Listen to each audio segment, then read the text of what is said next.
بسم اللہ الرحمن الرحیم۔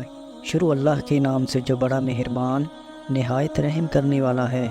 معزز پیارے ناظرین، السلام علیکم۔ ویڈیو میں آگے بڑھنے سے پہلے ہماری آپ سے گزارش ہے کہ ہمارے چینل کو سبسکرائب کریں، شیئر کریں، لائک کریں۔ ہمیں آپ کی سپورٹ کی بہت ضرورت ہے۔ اب ہم آگے ویڈیو کی طرف چلتے ہیں۔ تو یہ واقعہ حضرت ادریس علیہ السلام کے زمانے کا ہے، جب انسان بہت بدعمل ہو گئے تھے۔ فرشتوں نے بارگاہ الہی میں عرض کیا کہ مولا، انسان بہت بدکار ہے اور یہ خلافت کے لائق نہیں ہے، انہیں معزول کر دیا جائے یا کم از کم خلیفہ یہ رہیں اور ہم وزیر، تاکہ ہم ان کے بگڑے ہوئے کام سنبھال سکیں۔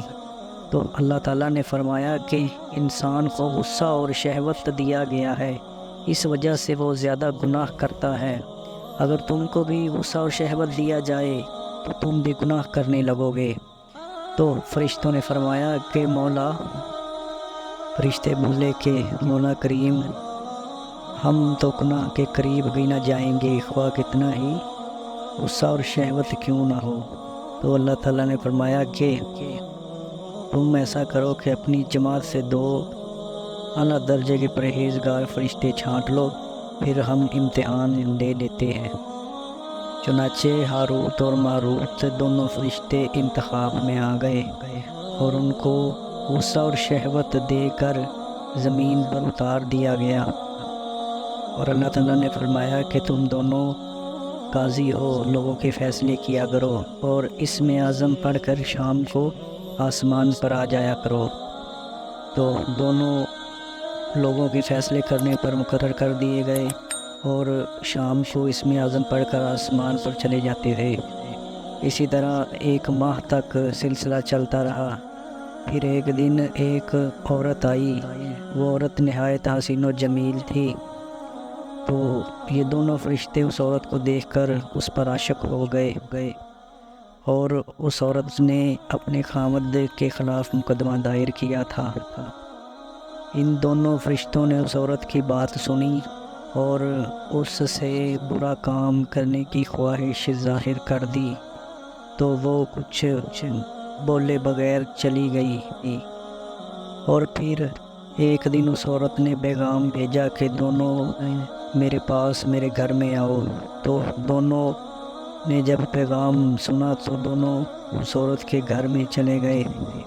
تو اس عورت نے بٹھا کر کچھ شرطیں رکھیں کہ اگر تم بت کو سجدہ کر دو اور شراب پی لو اور میرے خاوند کو قتل کر دو تو میں تم دونوں کی خواہش کو پورا کروں گی۔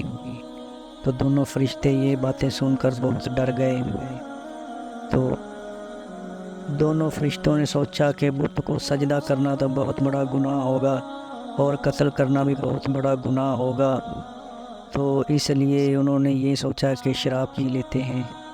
تو جیسے ہی شراب پی، پھر بت کو سجدہ بھی کر لیا اور اس کے خاوند کو بھی قتل کر دیا اور اس عورت کے ساتھ برا کام بھی کر لیا۔ پھر اللہ تعالیٰ نے فرشتوں سے فرمایا کہ یہ دیکھو، یہ دونوں کیا کر بیٹھے ہیں، اور ایک انسان ہے جو میری تجلی سے دور رہتا ہے، اور یہ دونوں شام کو بارگاہ میں حاضر ہوتے تھے، پھر بھی شہوت سے مغلوب ہو کر کیا کچھ کر بیٹھے۔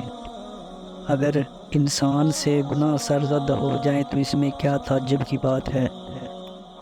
پھر تمام فرشتوں نے اپنی خطا کا اقرار کیا اور زمین والوں پر لعن طعن کرنے کی بجائے ان کے لیے دعائے مغفرت کرنے لگے۔ اور پھر اللہ تعالیٰ نے ان دونوں فرشتوں سے فرمایا کہ تم نے جو گناہ کے کام کیے ہیں اس کی اب سزا ملے گی، اور تم یہ بتاؤ کہ تم دنیا میں ہی سزا کے حقدار بنو گے یا آخرت میں سزا لینی ہے۔ تو دونوں فرشتوں نے سوچا کہ ہم دنیا میں ہی سزا بھگت لیں گے، آخرت میں تو سزا بہت زیادہ مشکل ہو جائے گی۔ تو اس وجہ سے اب دونوں فرشتے بابل کے ایک کنویں میں سزا کاٹ رہے ہیں۔ جزاک اللہ۔